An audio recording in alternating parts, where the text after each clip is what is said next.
Welcome to Elevation Nation with your hosts Sam Panich and Parker Yablon.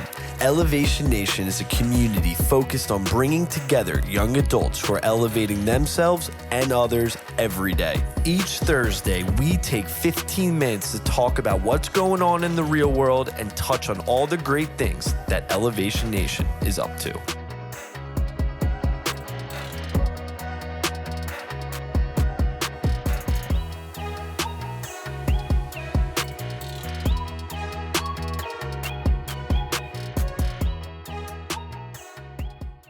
What's up, Elevation Nation? It's April 16th, and it is feeling like summer, just out of nowhere. My apartment building officially decided to switch from heat to AC, and if they waited one more week, I think, Sam, I wouldn't be around because we would be melted. It would have been a really big problem because I haven't turned on the heat in our apartment in 2 months, and we don't get to choose if AC turns on or not. So one of the downsides of living in a massive New York City apartment. But finally, last night, they turned on the AC, and JJ and I were like, oh, actually, we sit there and we're like, oh my God, life. It feels so good. So it's the little things, Parker. It definitely is the little things. We were like, oh my God, thank God. Don't have to sleep with the window open every night and get woken up by the trash can at 3 a.m. I don't understand, but I'm excited for you to maybe one day not have to deal with that soon. Having your own AC is a lovely luxury, but we're talking about a different trap today. Not the trap of not being able to control your AC or heat, but something, Parker, you're calling the 100-year trap? Talk to me about that, because it's a new phrase. I never heard it, and I'm going to be honest. I was reading through some of the facts you shared with me. Kind of doesn't sound real. I'm skeptical, so you're going to have to prove it to me.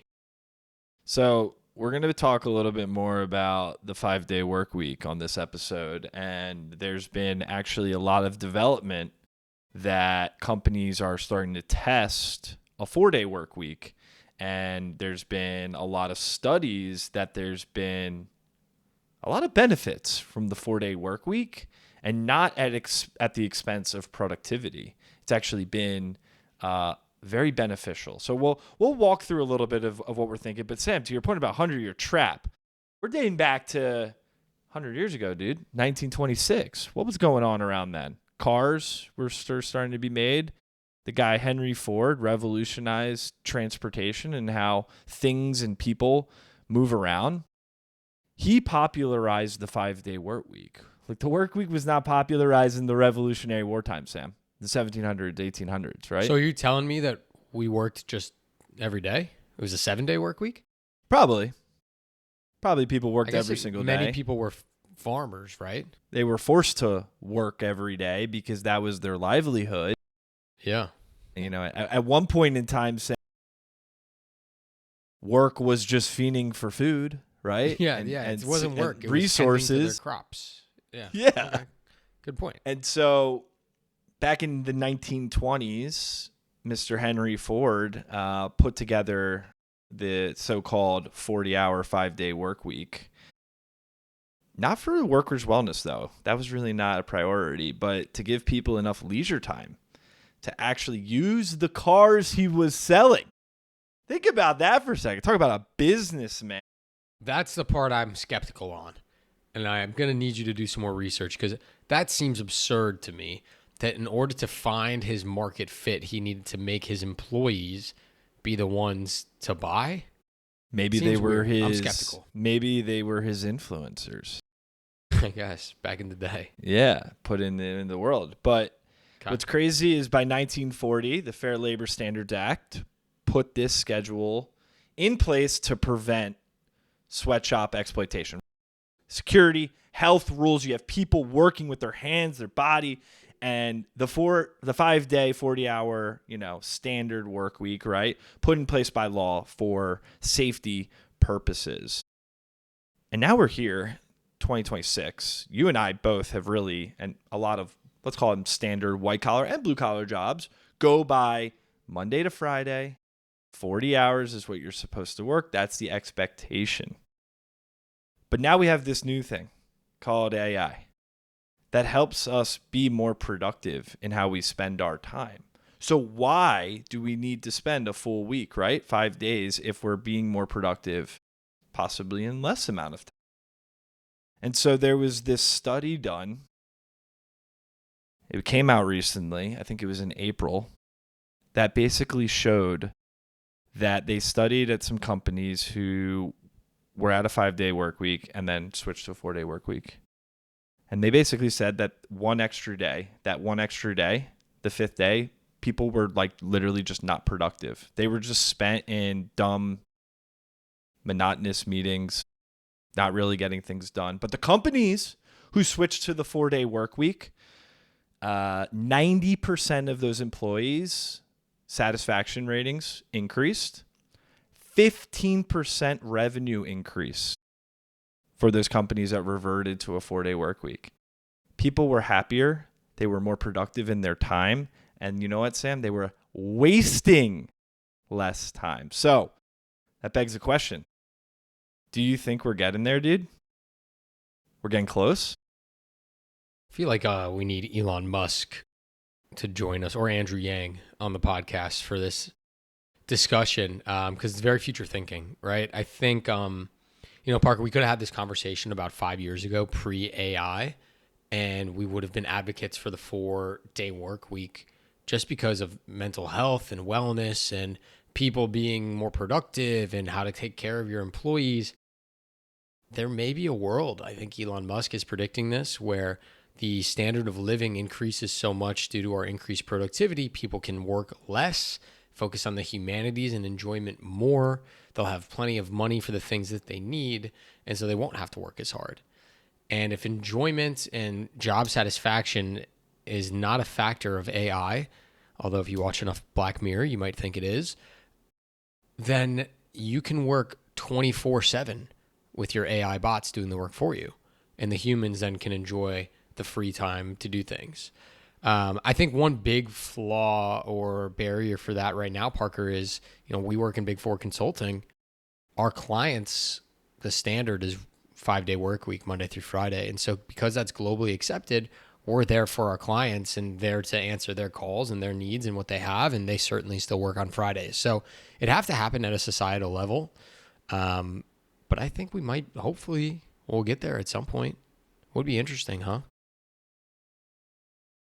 Yeah, it would be very interesting. You make a great point. I just think that, isn't it all about output now, in a sense of like, what are you actually doing? How is it benefiting a business? How is it benefiting an employer? How is it benefiting your boss, right?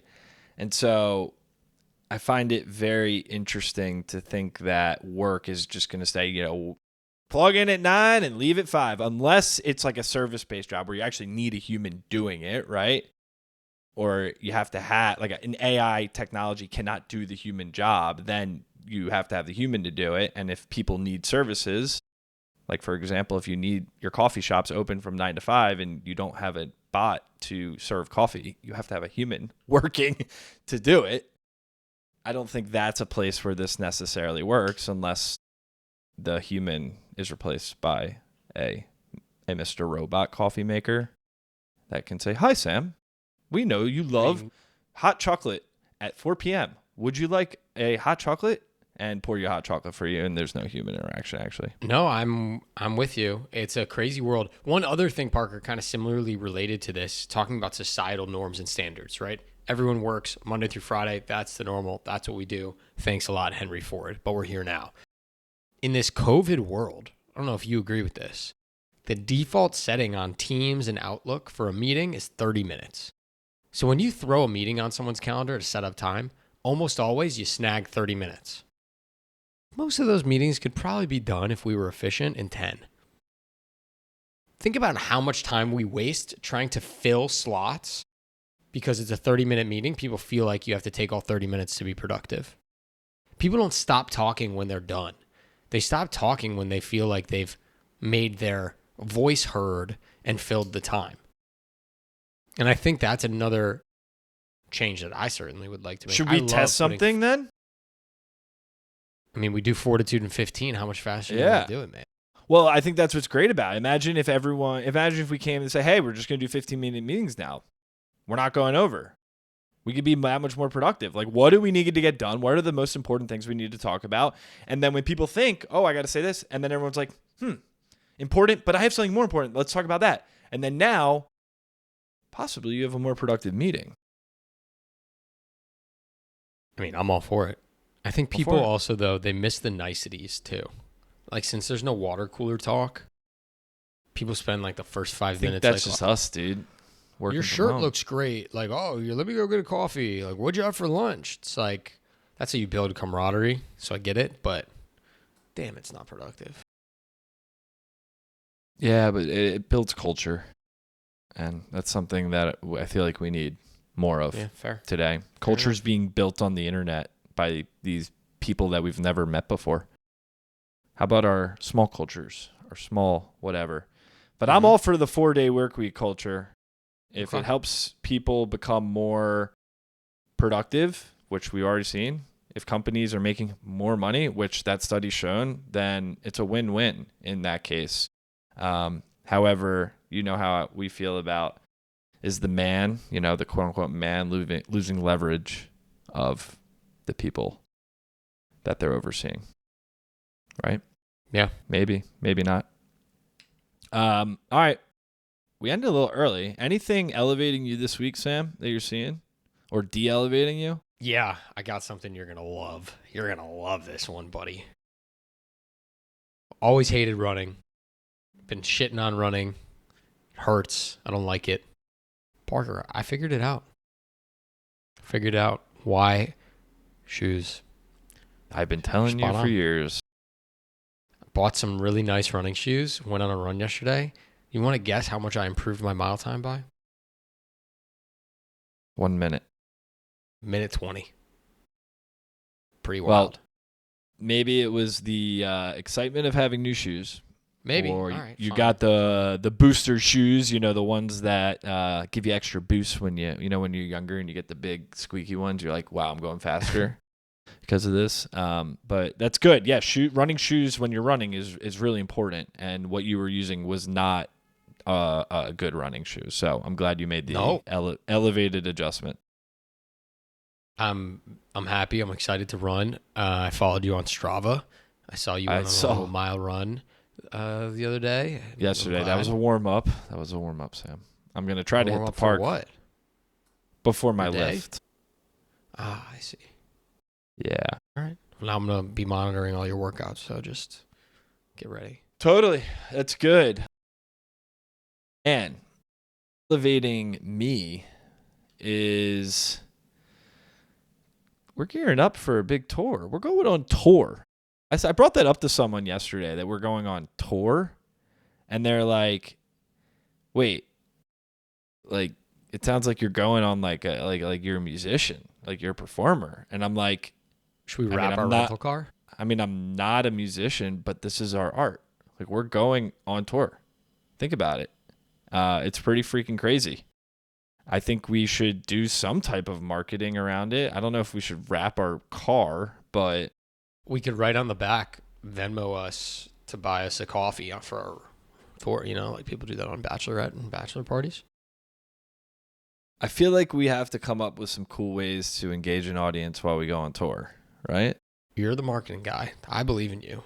We got a meeting on it this afternoon. I'm excited. I wish we had someone following us, like, behind the scenes of our first tour. That's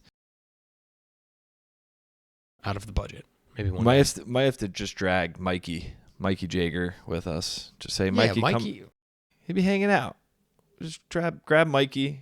He's gonna hang out this summer. Bring Mikey. Why are we not bringing Mikey? Mikey, we're volunteering. Mikey's hired. Buddy.